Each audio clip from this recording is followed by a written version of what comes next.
Dillian the Body Snatcher right here. It's a champ. Big up to Sporting Icon. Subscribe. Otherwise, I might pay you guys a visit. Okay, hope you're all doing fantastic. Now, Frank Warren has spoke to TalkSport. Link to that article in the description box. So once this video is finished, go ahead and give it a read at your leisure. Of course, he's talking about Tyson Fury versus Dillian Whyte for the WBC World Heavyweight Championship. Now, of course, we're talking about the 80-20 split, but of course, he's also talking about how the original date for Tuesday, the 11th of January, that was the original date for the negotiations to end between Tyson Fury and Dillian Whyte and for them to enter purse bids, has now been pushed back to Monday, the 17th of January, so 6 days later. Now, under normal circumstances, of course, this isn't normal circumstances, this is a WBC and their usual shenanigans when it comes to Dillian Whyte.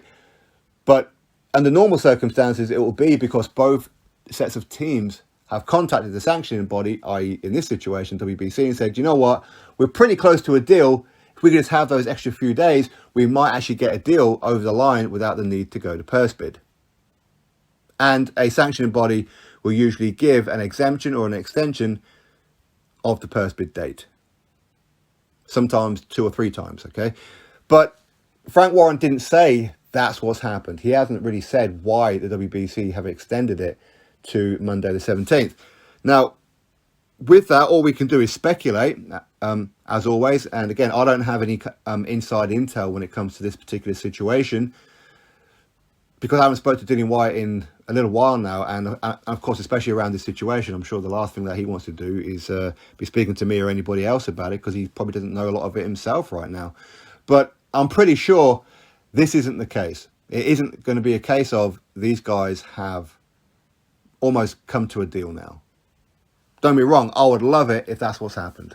I would absolutely love it. And I would have to give props to Tyson Fury as well if he says, you know what, I did say I'm a Spartan, I don't care about money, and as per the WBC rules, a mandatory gets 30%, interim champion gets 45%. Let's do a number between 30 and 45, offer that to Dillian. Rather than the 80-20, because the 80-20 is complete bollocks. Okay? If he's done that, hey, well done. But would he have done that? Unlikely. Very, very unlikely. However, I'd love to be wrong. Tyson Fury, as I said before, he likes to pretend he's a Spartan and whatever else. No, he ain't. He ain't. He's a con artist. That's what he is. He's playing the public, and people fall for it. And there's nothing wrong with supporting Tyson Fury. I mean, I've supported him pretty much from his professional debut, but it don't mean that I accept the lies and the contradictions that he comes out with. I just don't. And most Tyson Fury fans won't either. Unfortunately, there's a minority of complete helmets out there who will believe anything and anything and defend Tyson Fury like he is their child. That's what they do. So in this particular situation of 80-20 split, again, Frank Warren in this particular article, he's talking about how Tyson Fury, he earned 20 million for his last fight. Dillian Whyte earned 300,000. Listen, we know Dillian Whyte didn't earn 300,000. Dillian Whyte hasn't earned less than 400,000 ever since he fought Brian Minto, and that was before Anthony Joshua fight. He hasn't earned less than that. So what makes you think that he would have earned 300,000 for a pay-per-view fight in a Povetkin rematch? Just wouldn't have happened. Wouldn't have happened. But again, I mean, there might be some reasons as to why maybe he did lodge the 300,000 pounds to the WBC.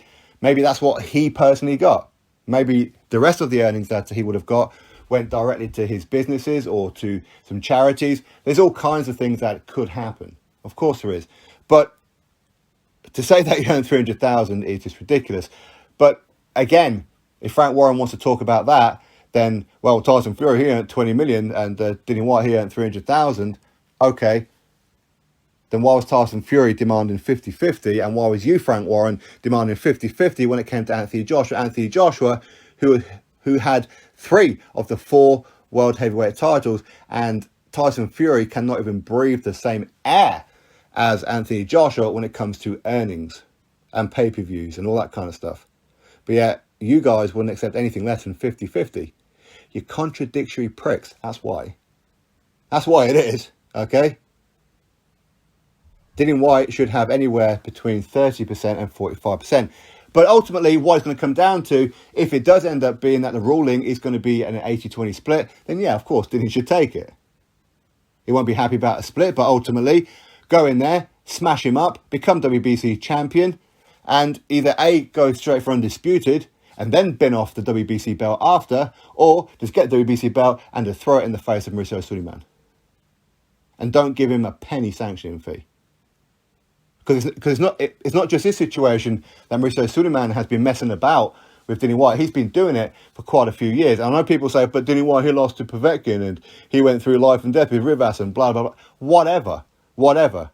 Firstly, he beat Rivas. Secondly, he beat Povetkin in the rematch, so he got his interim status back. But reason is, he shouldn't have even been in those fights.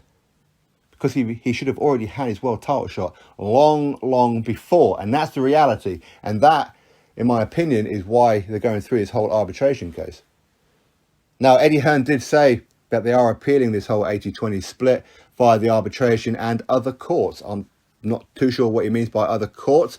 I know arbitration is it's almost like a small claims kind of court of sorts, where somebody will make a ruling where it's not at the high court kind of level. But of course, you can always take it to the high court level if you're unhappy with the result anyway. You could do that.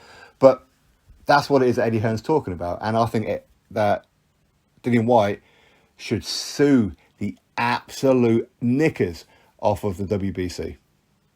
After everything that they've done to him, and they're still trying to do it. Quite clearly, they don't want Dillian as a WBC champion. They don't want him there.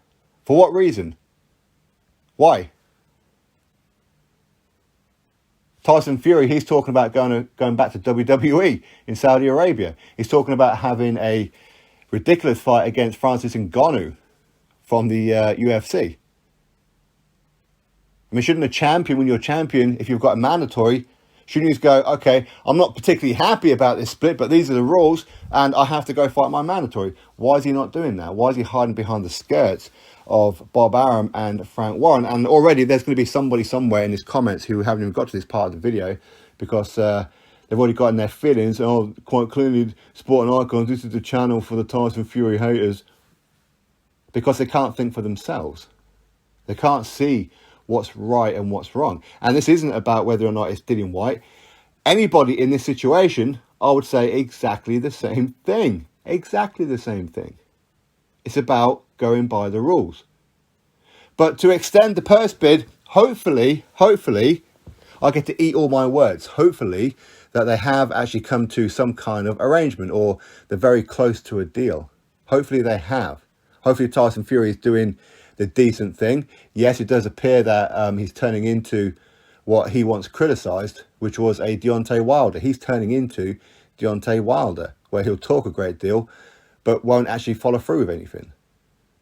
He'll talk about Dillian Whyte, won't fight Dillian Whyte. He'll talk about Anthony Joshua, but won't fight Anthony Joshua. See, they talk about these guys, but bottle it when it comes down to actually fighting them. Make all kinds of excuses.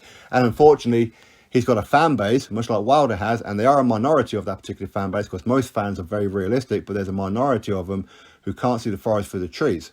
They're just so in love with that particular fighter. It's not about what's right, it's not about what's fair, it's about everything being favourable to their favourite fighter, and their favourite fighter can do whatever the hell they like. Reality. That's how they are. These people are bitch made. Their parents brought them up wrong, is what they've done. Okay. Now, as I said before, if it does turn out to be 80-20, yes, Dillian Whyte should take it. Of course he should take it. But should he just accept it right now? No, I don't think he should. I don't think he should at all. I mean, why should he? He's the one with the track record of selling high numbers of pay-per-views here in the UK, not Tyson Fury. He's the one who has a record of selling out arenas here in the UK, not Tyson Fury. Tyson Fury couldn't sell a chicken dinner in the UK. I mean, he might be able to now. Now he's defeated Wilder and everything. And of course, he's been on the WWE, so obviously his profile has gone up. So maybe he can. But there's a reason why Tyson Fury versus Dillian Whyte is talked about in a stadium. Because it's Tyson Fury versus Dillian Whyte. Any talk about Tyson Fury versus Robert Helenius, go ahead, Frank. Go ahead, Bob. Put that in the stadium. Let's see how many tickets you sell. Let's see how many. You won't, because you need a Dillian Whyte for a stadium fight. You need him. You can't do it with a Joe Joyce. He could do it with a Joshua. Of course he could. Could do it with a Usyk. Maybe. Unlikely. But Dillian Whyte, he certainly can. So pay the man his dues. Pay him his respect. Start it off at 30%. Your negotiation should start from 30%. Don't believe in Frank Warren and Bob Arum and everyone. All they want to do is get one up on Eddie Hearn. They don't actually want Tyson Fury to fight Dillian Whyte. They won't admit it because they're actually afraid that Dillian Whyte may actually go in there and upset the apple cart. And therefore, Eddie Hearn has undisputed on his lap, with his fighters holding all the belts. Bob Arum, Frank Warren, out the picture. Totally out the picture. But, I mean, Frank Warren, he's a wily old fox. He'll always have a plan B for something. And to be honest with you, I do firmly believe that if Dillian Whyte agrees and says, you know what, 80-20, let's just do it.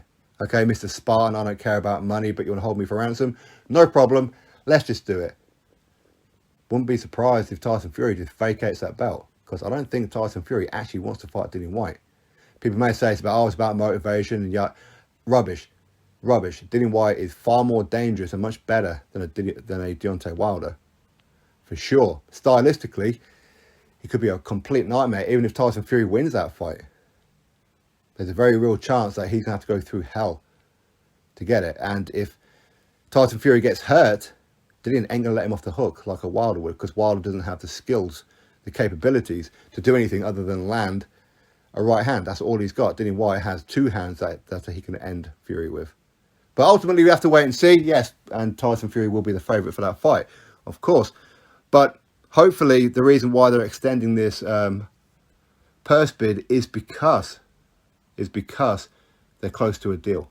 Hopefully, I'd love to be someone that has to sit there and eat humble pie with some of the things that I've said about Fury not wanting this fight and not really being a Spartan and all that kind of thing. I'd love to be sat here going, yeah, you know what, I was wrong. But it ain't going to happen, is it? Very unlikely. Anyway, drop your thoughts below, click thumbs up, subscribe, and I'll catch you all in the next video.